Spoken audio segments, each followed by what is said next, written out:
In the world of organized crime, certain names carry a notorious reputation. Today, we uncover the story of one such figure, Sreten Jocic, recognized in the underworld as Joca Amsterdam. His journey spans across Europe, filled with a life defined by authority, brutality, and mystery. Sreten Jocic, commonly known as Joca Jocic or Joca Jocic, was born on October 24, 1962 in Smederevska Palanka, in what was then Yugoslavia, now Serbia. He is also recognized as Joca J and goes by the name Joca Amsterdam in Serbian. Information about his younger days is not widely known to the public. Upon completing his schooling, he fulfilled his mandatory military service. He openly identified as an anti-communist, a stance that was not widely accepted by the authorities during that period. Shortly after that, he ran away from the army and went to Austria. This country was a common choice for many from the Yugoslavian gang, as it became a refuge for Yugoslavs, including those aspiring to be gangsters due to their status as political refugees. He didn't stay in the Alpine country for an extended period, searching for honest employment. So he also found a new place to live among the Yugoslav gangsters in Austria. During that period, they were quite established, mostly engaging in smaller crimes, but their activities evolved over time. Their primary operations included theft, extortion, and smuggling. Additionally, the Austrian police were investigating the murder of 3 police officers at that time. They were looking into various suspects, including Jocic, although there was no conclusive evidence to support this suspicion. Faced with this situation, Jocic made the decision to leave Austria. Germany has always been a preferred place for Yugo gangsters, and that's where Jocic headed. He quickly connected with 2 prominent Yugo gangsters who were already living there, namely Lubomir Magas, also known as Lubomir Zemjunak, and Zeliko Raznatovic Arkan. The gangsters, in return, introduced Sreten Jocic to a Yugo mafioso named Duja Bečirović. In the early 1990s, Der Spiegel covered news about Yugoslavian gangs.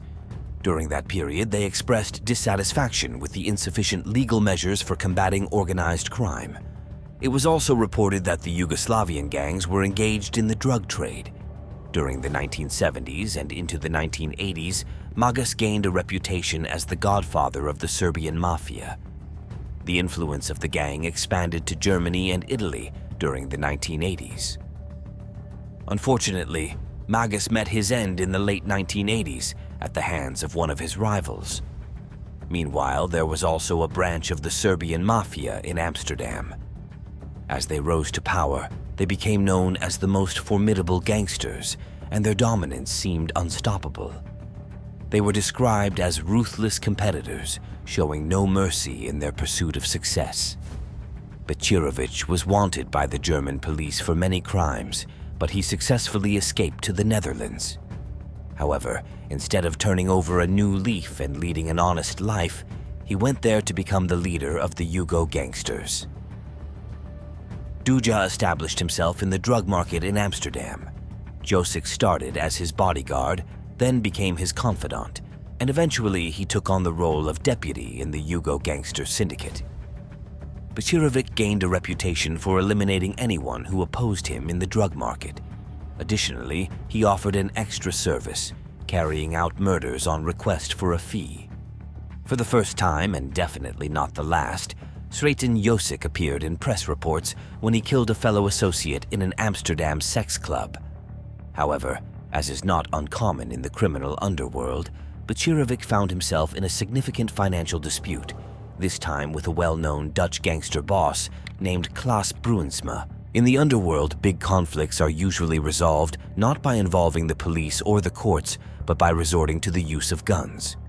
In this case, Bruinsma issued the order to have Bečirović eliminated. Following Bečirović's death, Sreten Jocic took over his position and gained the nickname Joca Amsterdam. Jocic, who was now leading the Yugo gang, made the decision that it was time for Bruinsma to bid farewell to the world.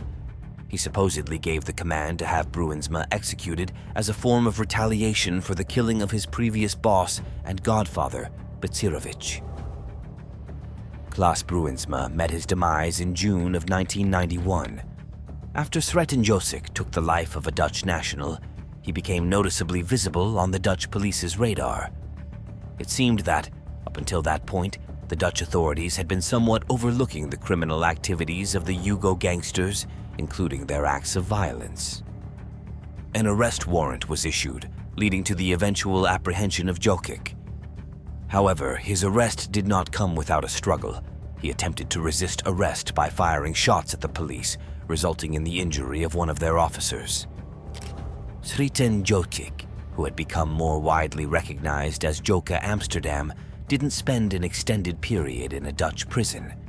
Instead, he managed to escape, fleeing to Romania in the company of a Romanian criminal named Il Priescu. Shortly after arriving in Romania, not only did he establish himself in the country, but he also gained prominence in the drug-dealing underworld. At this point, he received an invitation from the former Serbian leader and war criminal, Slobodan Milosevic. Zeljko Arkan, a former member of the Yugo criminal gang in Frankfurt, Germany, whom we mentioned earlier, highly recommended Joca. It turned out that Joca didn't disappoint, at least in terms of what Milosevic had in mind. Milosevic assigned Jocic the job of bringing goods into Serbia. These goods were on a list banned by the UN. The plan was to make it look official by first importing them into Romania or Bulgaria and then shipping them to Serbia from there. At the same time, Milosevic allowed Jocic to freely pursue any criminal activities that Joca Amsterdam had in mind, and he had quite a few plans. Jocic had in his possession a membership card issued by the Serbian Secret Service. This membership card granted him access to certain privileges or information associated with the Secret Service. He provided services to Milosevic, and concurrently, he continued the illicit activity of smuggling drugs from Asia into Europe, with a particular focus on the Netherlands. However, another criminal, who assumed the now vacant position of the top gangster in the Netherlands after Bruinsma's death, was resolute in seeking retribution by targeting the individual responsible for Bruinsma's demise. He was known as Willem Holleder. He'd spent a considerable amount of time behind bars due to his involvement in the kidnapping of beer brewer Alfred Heineken, known for Heineken beer.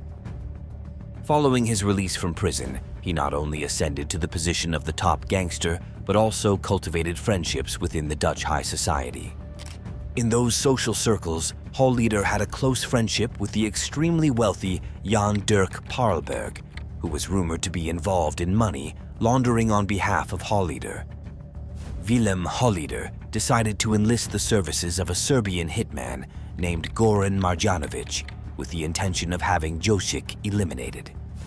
However, Jocic became aware of this plot and took countermeasures. He enlisted the services of two Serbian policemen to carry out the task of eliminating Marjanovic, and they successfully carried out the hit on May 18, 1995. The policemen found themselves in custody after committing another crime using the same weapons, and during the investigation, they confessed the details of the plot. It was time for Jocic to quickly depart Serbia for Colombia. Once there, he worked on establishing new contacts for his drug business and creating fresh routes for transportation. In 1999, he made his way back to Europe, but this time under a new identity, accompanied by his family. Sreten Jocic is married to Vera Milosavljevic, and they have two children named Nikolaj Jocic and Milos Jocic. Swiftly, he made a name for himself in the Bulgarian underworld. However, he didn't overlook certain adversaries from his past in the Netherlands. Dutch criminal Sam Klepper was killed in the month of October 2000. While in Bulgaria, recognized as the king of cocaine, he resided throughout the 1990s under the safeguard of the local security services.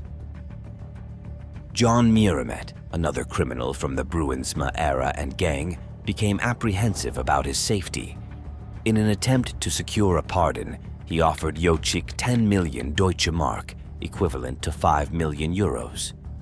Jocic consented to the arrangement. The money transfer was meant to be facilitated through Holleder. However, in breach of the agreed-upon terms, Hollider took a considerably larger commission than what was initially agreed upon. This act amounted to defrauding Jocic and Miramet. After receiving numerous complaints, Hollider seemingly issued the order to have Miramet executed in Thailand. Hollider, still seeking revenge for Bruinsma's murder, provided a tip to the Dutch police, revealing the location of Jocic. In response to the Dutch police's request, Jocic was apprehended and held for extradition to the Netherlands. In an unsuccessful attempt to secure his release, he proposed to settle all Bulgarian foreign debt. Nevertheless, Jocic was eventually extradited to the Netherlands. In his home country, he served his prison sentence in a maximum security facility for the attempted murder of a policeman. While incarcerated, Jocic purportedly gave the command to carry out the murder of several Bulgarian mafiosi, which included gangster boss Milcho Bonev and his 5 bodyguards. In the year 2006, he was eventually extradited to Serbia. His extradition was sought because of his involvement in the murder of Hollider's hitman. However, Jocic was promptly released on bail. He then made the decision to transform into a more respectable citizen by investing in former state-owned companies. He also chose to reside in a well-presented villa, which once belonged to Slobodan Milosevic. Milosevic passed away in 2006, before his war crime trial concluded. Despite these efforts to portray a more respectable image, Jocic remained somewhat active in the underworld, with allegations suggesting his involvement in accepting murder-for-hire jobs in Europe. Sreten Jocic was later arrested in Belgrade on April 27, 2009. The charges against him were related to the murder of journalist Ivo Pukanik, which occurred on October 23, 2008. Pukanik, the founder of the Croatian weekly National, was killed by a bomb explosion in front of the magazine's headquarters in Zagreb, Croatia. The media described it as a mob assassination, as Pukanik was rumored to have connections with alleged mobsters and other questionable businessmen. It was said that he received substantial funding for National in 1995 from convicted mobster Hrvoje Petrak and controversial businessman banker Nevan Barak. Serbian police arrested Jocic in Dedinje, an upscale residential area of Belgrade, at a villa he was renting from Mira Markovic, the widow of the late Serbian President Slobodan Milosevic. Jocic faced charges of criminal conspiracy and murder. An investigative judge from the Belgrade District Court on April 29, 2009, ordered a 30-day detention and initiated a formal investigation against Jocic. The detention was later extended for an additional 60 days on May 27th. Jocic and his associate, Nika Franjic, were later acquitted of the murder charge. On the 3rd of June 2010, he was later convicted in Serbia and sentenced to 15 years in prison for promising 2 gunmen payment to kill one of his underworld rivals in 1995. Despite being sentenced to 15 years, he could not receive the new criminal code's maximum sentence of 40 years due to the court considering the more lenient of the old and new codes. As we end this video, it becomes evident that his story is not just one of individual criminality, but also a reflection of broader societal issues such as corruption, violence, and the blurred lines between legality and illegality. What are your thoughts on this story? Share your comments below, and don't forget to give this video a thumbs up, hit the subscribe button, and click on the notification bell. Thanks a lot.